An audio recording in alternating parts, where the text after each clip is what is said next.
Students, Odar school के YouTube channel पर आपका फिर से स्वागत है। हमने कल पढ़ा था कि द्विध्रुव आघूर्ण के कारण विद्युत क्षेत्र की तीव्रता x पे कितनी, द्विध्रुव के कारण x बिंदु पर तीव्रता x बिंदु पे कितनी आएगी 2kp सदिश बटे r क्यूब। निरक्ष पे कितनी आएगी E निरक्षीय ये आएगी माइनस kp सदिश बटे r क्यूब। ठीक, तो इन दोनों को देखकर हम क्या लिख सकते हैं?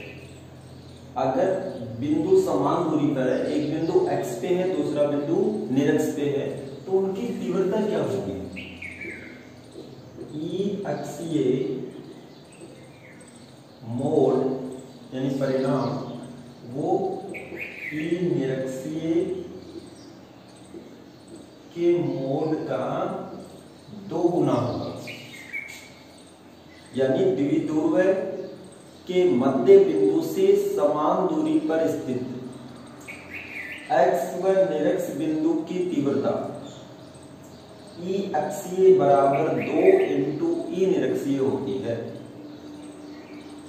यानी मध्य बिंदु से x पर स्थित किसी बिंदु की तीव्रता उतनी ही दूरी पर निरक्ष पर स्थित बिंदु की तीव्रता से 2 गुनी होती है।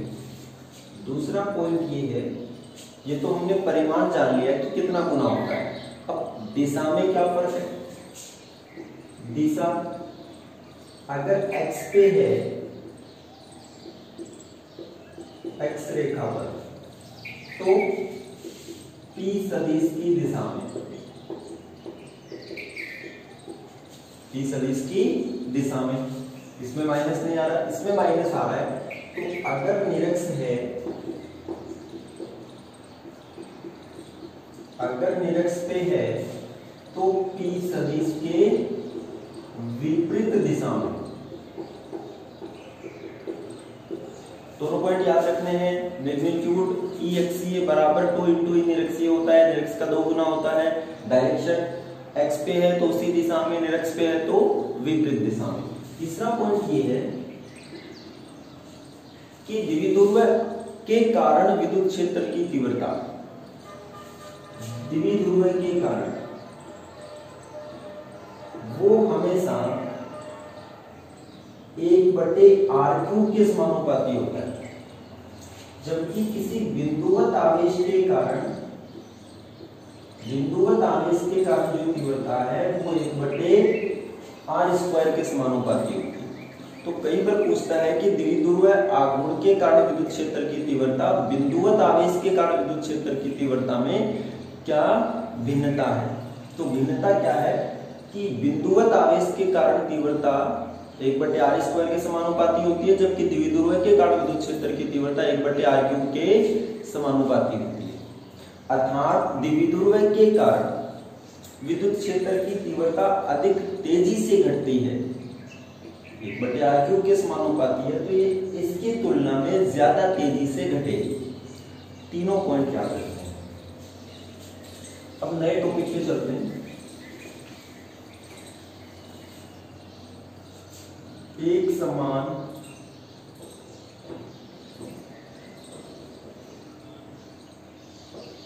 विद्युत क्षेत्र में द्विध्रुव पर बल लागू।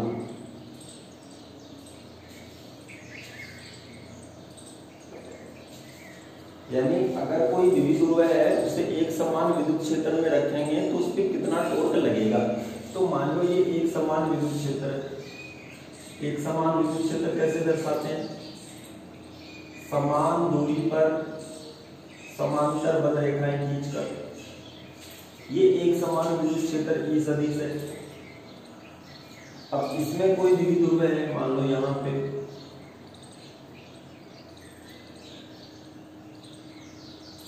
ये मिलाने वाली लाइन है, ये इसका मध्य बिंदु मान लो, ये -q, और ये प्लस क्यू।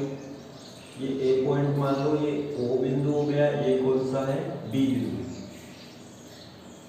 अब इस प्लस क्यू पे चार्ज किधर लगता है, प्लस क्यू पे चार्ज विद्युत क्षेत्र की दिशा में लगता है।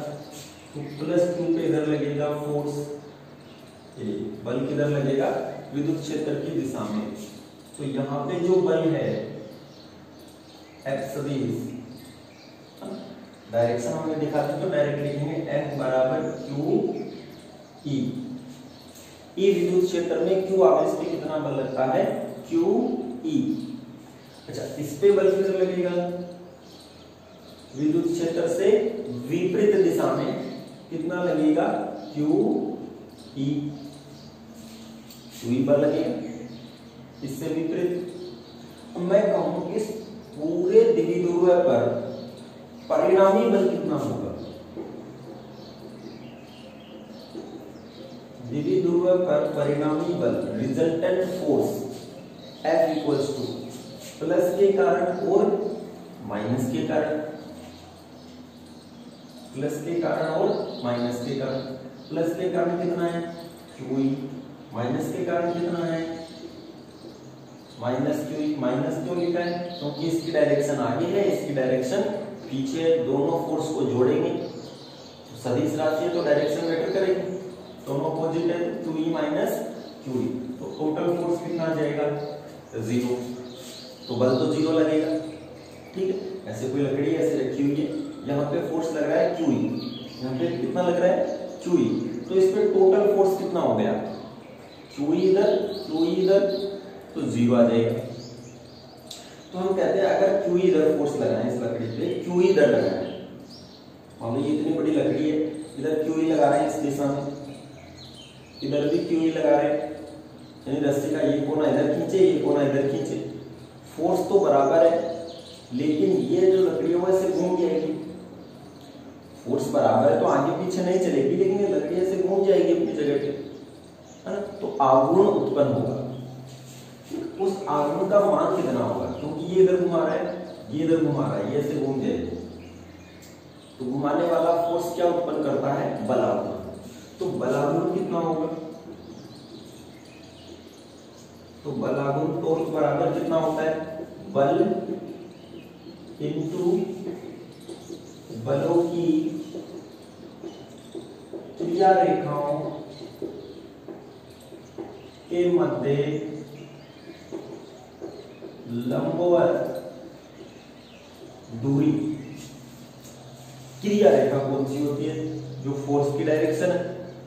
अगर ये क्रिया रेखा भिन्न भिन्न है, यानी एक ही लाइन पर नहीं है, भिन्न भिन्न है, तो बलाघूर्ण लगता है। उसका मान कितना होता है, बलाघूर्ण बराबर बल इनटू बलों की जो क्रिया रेखाएं हैं उनके मध्य लंबवत दूरी। तो बल ये 11th में पढ़ चुके हैं, बल कितना होता है, बल कितना लग रहा है, क्यू ई।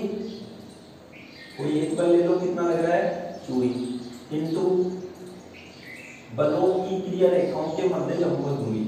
अब ये क्रिया रेखा इधर जा रही है, ये इधर, दोनों के बीच लंबवत दूरी कौन सी हुई, ये वाली लंबवत दूरी।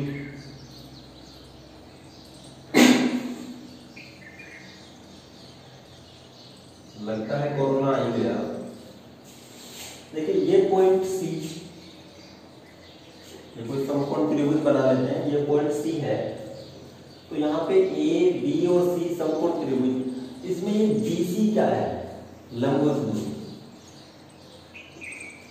ये यहां से कितना एंगल मान लिया, थीटा। थीटा किसके बीच एंगल है, ई सदिश और पी सदिश के बीच। पी यही तो है, यही तो पी के पे, यहां से लेकर यहां तक ये क्या है, पी सदिश, माइनस से प्लस की ओर वो पी होता है। तो पी और ई के बीच कितना एंगल माना है हमने, थीटा। अगर थीटा एंगल है तो क्यू ई इंटू क्या हो जाएगा, बीसी। अब क्यू ई इंटू बीसी का मान कितना है, ये ए से बी तक कितनी दूरी है, 2a। दोनों द्विध्रुव के आवेशों के बीच की दूरी कितनी लेते हैं, 2a। ये 2a है तो ये कितनी होगी, BC. A B sine theta, ये थीटा है तो सामने वाले के साथ क्या जाएगा ए बी साइन थीटा। अब ध्यान से देखो क्यू ई, ए बी का मान कितना है 2a और साइन थीटा, तो q into 2a, q into 2a कितना हो जाएगा, द्विध्रुव आघूर्ण p, तो यह रहेगा p e साइन थीटा, ये टॉर्क है। तो एक समान विद्युत क्षेत्र में एक समान विद्युत क्षेत्र में बलागुण कितना होता है, टो बराबर पी ई साइन थीटा। अब यहाँ पे हम कंडीशंस पढ़ते हैं, ठीक है जी, इतना हो गया, यहाँ पे कंडीशन पढ़ेंगे।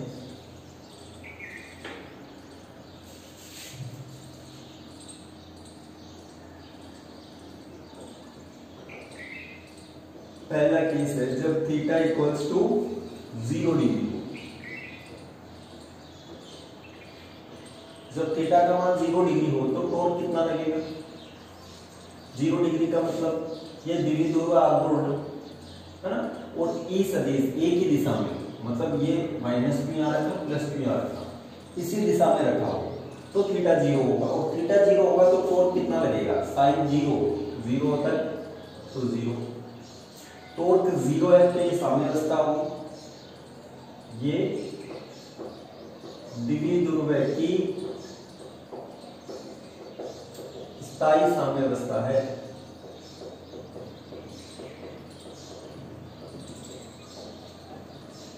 अब इसी प्रकार केस नंबर 2,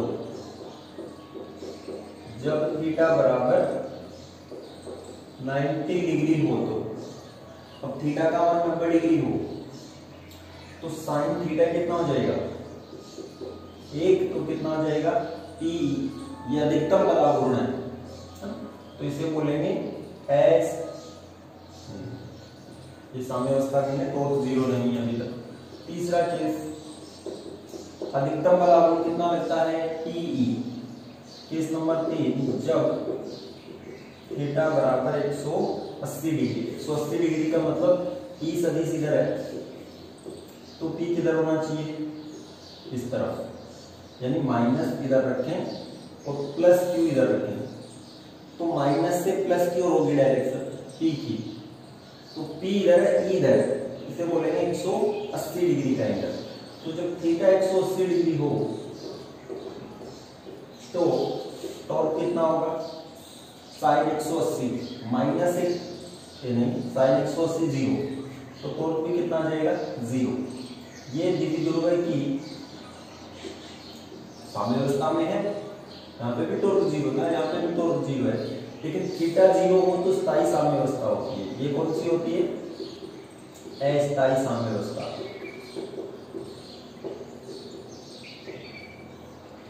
अस्थायी साम्यावस्था।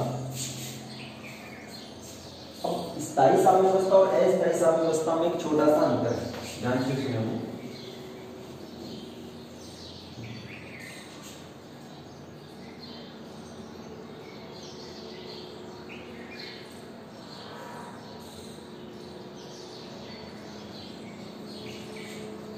मान लो यहाँ पे एक तो ये गोल है, एक ये गोल है,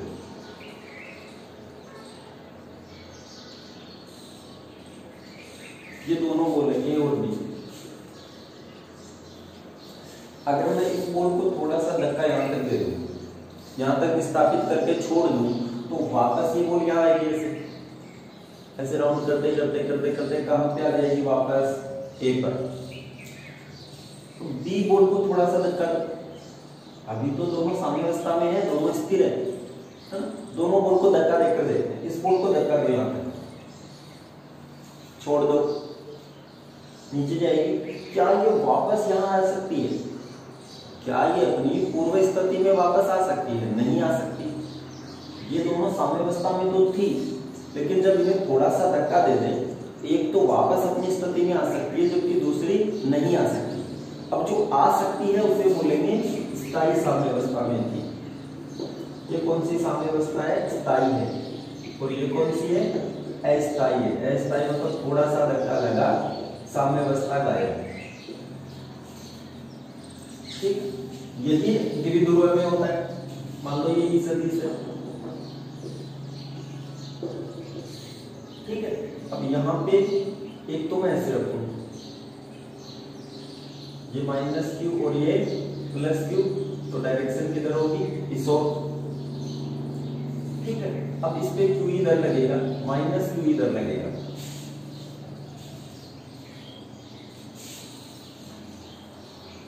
इस पे अगर आपको दिख रहा है तो माइनस क्यू है, तो क्यू इधर लगेगा और क्यू दूसरी तरफ लगेगा।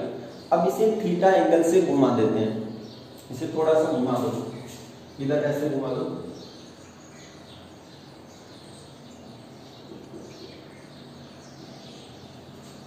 ये प्लस क्यू हो गया और ये माइनस क्यू। अगर हम थोड़ा सा घुमा दें ऐसे, ये ऐसे था, इसे ऐसे घुमा दे थोड़ा, इस पे बल इधर है, इस पे बल इधर है, जैसे ही छोड़ेंगे वापस किधर आ जाएगी, इधर, वापस अपनी स्थिति में आ गई स्थायी साम्यावस्था। अस्थायी साम्यावस्था, इधर प्लस क्यू, इधर माइनस क्यू, इस बार पी की डायरेक्शन इधर होगी, पी की इधर है, पी की इससे अपोजिट है, तो दोनों में थीटा कितना हो जाएगा, 180 डिग्री। अच्छा, अब प्लस, ये ऐसे प्लस पे फोर्स किधर लगेगा, जिधर विद्युत क्षेत्र इधर लगेगा ऐसे, माइनस पे किधर लगेगा, विद्युत क्षेत्र से अपोजिट इधर, इससे इस पॉइंट को इधर खींच रहे हो, इस पॉइंट को इधर खींच रहे हो। अगर छोड़ दें तो ये ऐसे घूमेगी पूरी, यानी अपनी पहली स्थिति में नहीं आ पाएगी। ऐसे ऐसे छोड़ दें, माइनस इधर प्लस इधर, तो माइनस पे इधर फोर्स, प्लस पे उधर फोर्स, तो ये पूरी ऐसे घूमेगी, स्थिति चेंज हो जाएगी, माइनस वाला इधर आ जाएगा, प्लस वाला उधर चला जाएगा। इसलिए ये कैसी है, अस्थायी साम्यावस्था।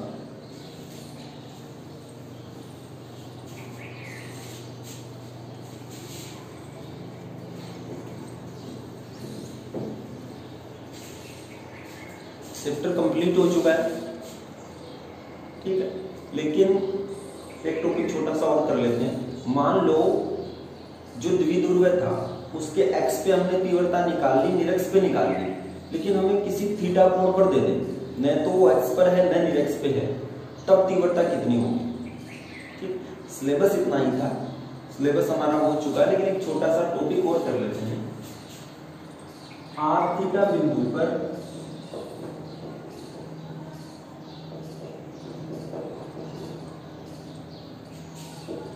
द्विध्रुव के कारण तीव्रता,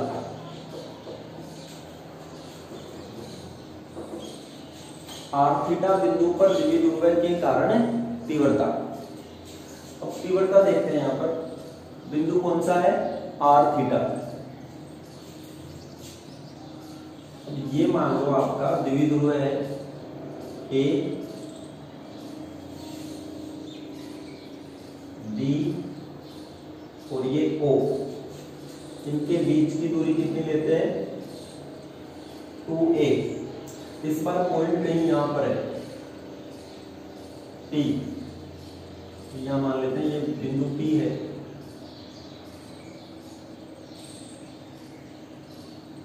ये यहां से कितनी दूरी पर है, r दूरी पर, ठीक है। ये r दूरी पर है, ये यहां से एंगल कितना बना रहा है, थीटा बना रहा है, थीटा एंगल और r दूरी पर। अब ये यहां से लेकर यहां तक a से b तक जो ये वेक्टर है, इसे हम क्या लिख लेंगे, p सदिश। अब इस p सदिश के कारण इस बिंदु पे तीव्रता निकालनी है, तो न तो ये x पे है न निरक्ष पे है, तो इस p सदिश के हम दो टुकड़े करेंगे। एक तो इस डायरेक्शन में जिसमें हमें निकालना है, तो ये p है, तो इस डायरेक्शन में इसका घटक कितना हो जाएगा, ये वाला, ये 2 है, एक बार हटा रहे हैं, ये O पॉइंट है। अगर हम ध्यान से देखें तो ये वाला जो p है, इसका ये घटक है, ये तो कितना हो जाएगा p cos थीटा, इसका एक घटक इधर बना दिया p cos थीटा। दूसरा पहले वाले घटक के लंबवत होता है, दूसरा घटक पहले वाले घटक के लंबवत होता है, यानी ये ऐसा होगा p sin थीटा। अब हमने चूंकि p के दो घटक बना लिए, p cos थीटा और p sin थीटा, तो दोनों घटक के कारण, p cos थीटा के कारण और p sin थीटा के कारण इस बिंदु पे तीव्रता निकालेंगे। इस p के दो घटक p cos थीटा और p sin थीटा, दोनों के कारण यहाँ कितनी तीव्रता है वो निकालेंगे। तो cos थीटा के कारण कितनी तीव्रता है, cos थीटा वाला ये है, cos थीटा ये है, तो इसके तो x पर है, तो cos थीटा के कारण जो तीव्रता आएगी, अच्छा x पे तीव्रता की दिशा किधर होती है, उसी दिशा में जिधर p है, इसका p cos थीटा इधर है तो इसकी डायरेक्शन भी इधर होगी, है ना। इस p के दो घटक बना लिए, अब इस p को नहीं देखेंगे, ये p cos थीटा और p sin थीटा दो द्विध्रुव हमने बना लिए। तो p cos थीटा के कारण इस बिंदु पे तीव्रता, क्योंकि ये p cos थीटा के x पर है, तो जो E1 है उसकी वैल्यू हो जाएगी, कितनी हो जाएगी, x पे कितनी होती है 2kp, p की जगह कौन आ जाएगा p cos थीटा, इसके कारण निकाल रहे हैं p cos थीटा बटे r3। अच्छा इस p sin थीटा के कारण तीव्रता किधर होगी, p sin थीटा की तो निरक्ष पे है ये, देखो इसके लंबवत मध्य बिंदु से, तो अगर निरक्ष पे है तो निरक्ष पे तीव्रता किधर होती है, p के अपोजिट, इसकी इधर है तो इसके अपोजिट इधर होगी, ये हो जाएगा E2। तो E2 जो दूसरे घटक के कारण है उसका मान कितना है, निरक्ष पे होती है kp, यानी kp sin थीटा बटे r3। kp p की जगह कौन आ जाएगा p sin थीटा। अब ये दो आ गए E1 और E2, p के ही दो घटक बनाए थे p cos थीटा और p sin थीटा, तो टोटल p यहाँ निकालनी है, तो इन दोनों घटकों के कारण जितनी तीव्रता आती है उनको जोड़ देते हैं। अब इस बिंदु पे टोटल तीव्रता कितनी होगी, E1 और E2 का योग।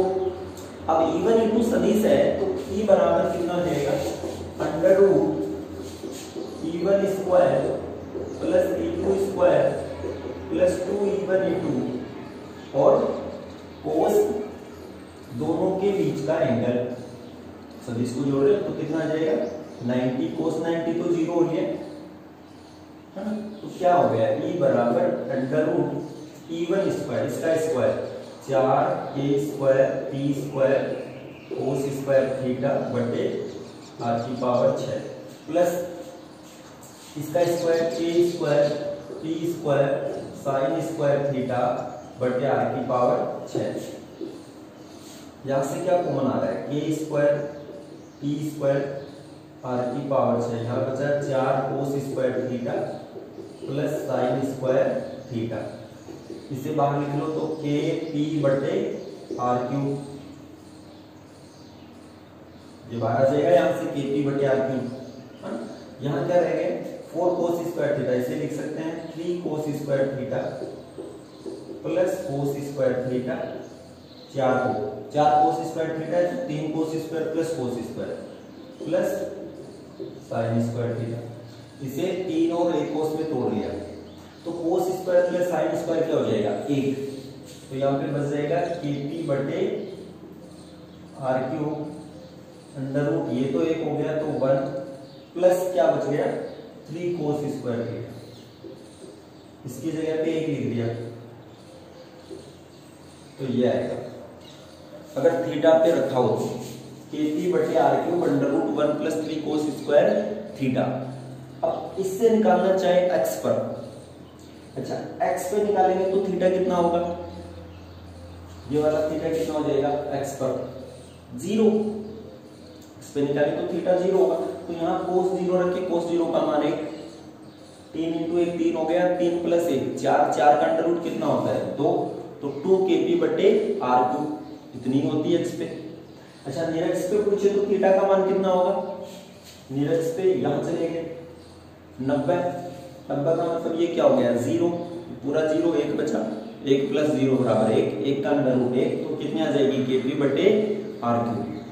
मतलब जो समझा, जो पढ़ा वो सही था।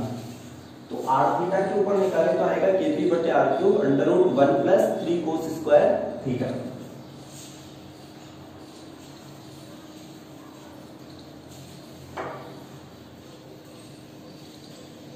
जब किसी स्टूडेंट ने क्वेश्चन पूछा था कि सर चालक के अंदर विद्युत बल रेखाएं कैसे दिखाएं, तो मैं बता दूं कि चालक के अंदर विद्युत बल रेखा नहीं होती है, क्योंकि चालक को जब आवेश देंगे तो वो आवेश बाहर आ जाता है।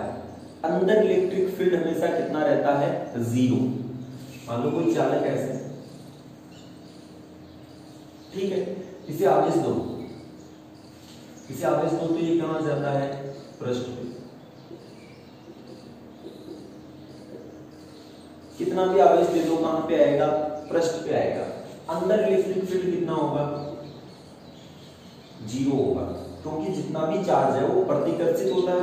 सेम चार्ज दे देंगे तो प्लस देते जाओ, तो प्लस में प्रतिकर्षण, तो प्रतिकर्षण दौड़ेगा बाहर। कहां तक दौड़ सकता है, पृष्ठ तक, पृष्ठ से बाहर तो नहीं जा सकता, उसके लिए आपको अलग से एनर्जी देनी पड़ती है।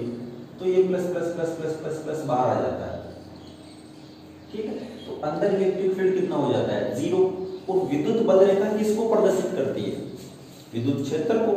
अब विद्युत क्षेत्र ही 0 है, वहां पे विद्युत बल रेखा उपस्थित ही नहीं होगी, इसलिए अंदर विद्युत बल रेखा उपस्थित नहीं होगी, केवल बाहर होगी ऐसे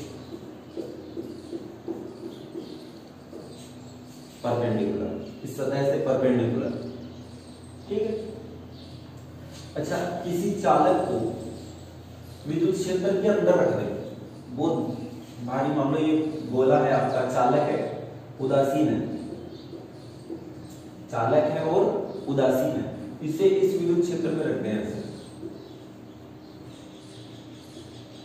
ऐसे में रखेंगे तो फिर तो आना चाहिए अंदर, लेकिन फिर भी अंदर नहीं आता। क्यों नहीं आता, क्योंकि मान लो जो इलेक्ट्रॉन है यहाँ पे जो इलेक्ट्रॉन है, क्योंकि चालक के अंदर जो इलेक्ट्रॉन है वो मुक्त रूप से विचरण करते हैं, है ना, वो मुक्त है वहां पर।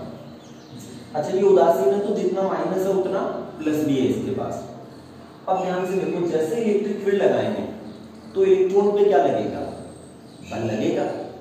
अब क्योंकि वो स्वतंत्र है गति करने के लिए, उस पर बल लगेगा तो वो दौड़ेगा जिधर बल लगता है। अब इलेक्ट्रॉन पे बल किधर लगता है, इस ओर, तो नेगेटिव चार्ज इधर आ जाएगा, पॉजिटिव चार्ज इधर आ जाएगा। अच्छा, तो अंदर इलेक्ट्रिक फील्ड किधर हो गया, इलेक्ट्रिक फील्ड किधर होता है, प्लस से माइनस या माइनस से प्लस। इलेक्ट्रिक फील्ड किधर होगा, प्लस से माइनस, माइनस से प्लस नहीं करना, वो तो P होता है, द्विध्रुव आघूर्ण। विद्युत क्षेत्र प्लस से बाहर निकलता है, माइनस पे जाता है। तो अंदर जो विद्युत क्षेत्र है वो किधर है, बाहर वाले से अपोजिट डायरेक्शन में। अब इलेक्ट्रॉन जो है वो तब तक मूव करता रहेगा जब तक उस पर बल लग रहा है।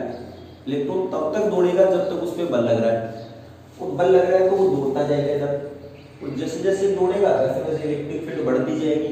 और ये कब तक दौड़ेगा, जब तक इस पे बल लगेगा। बल कब तक लगेगा, जब तक इलेक्ट्रिक फील्ड शून्य नहीं हो जाए। इलेक्ट्रिक फील्ड शून्य कब होगा, जब अंदर वाली तीव्रता बाहर वाली तीव्रता के बराबर हो जाए। तो इलेक्ट्रॉन तब तक दौड़ेगा जब तक कि ये तीव्रता यहां अंदर 0 नहीं हो जाए। इसलिए हमेशा कितना भी इलेक्ट्रिक फील्ड में रख दो चालक को, हमेशा उसके अंदर इलेक्ट्रिक फील्ड कितना बनेगा, टोटल अंदर जो टोटल इलेक्ट्रिक फील्ड बनेगा वो हमेशा कितना बनेगा, 0 बनेगा। इसीलिए आप कोई मान लो चालक है, कोई बॉडी है, उसके अंदर बैठ जाओ, बाहर कितना भी करंट लगा दो, अंदर करंट नहीं लगेगा। क्यों नहीं लगेगा, क्योंकि चार्ज ऊपरी सतह पे ही होता है, नीचे नहीं जा पाता। बड़ा सा गोला लो, चारों तरफ से कहीं पे भी जगह नहीं, उसके अंदर बैठ जाओ, बाहर कितना भी चार्ज आए आपको कोई इफेक्ट नहीं होगा।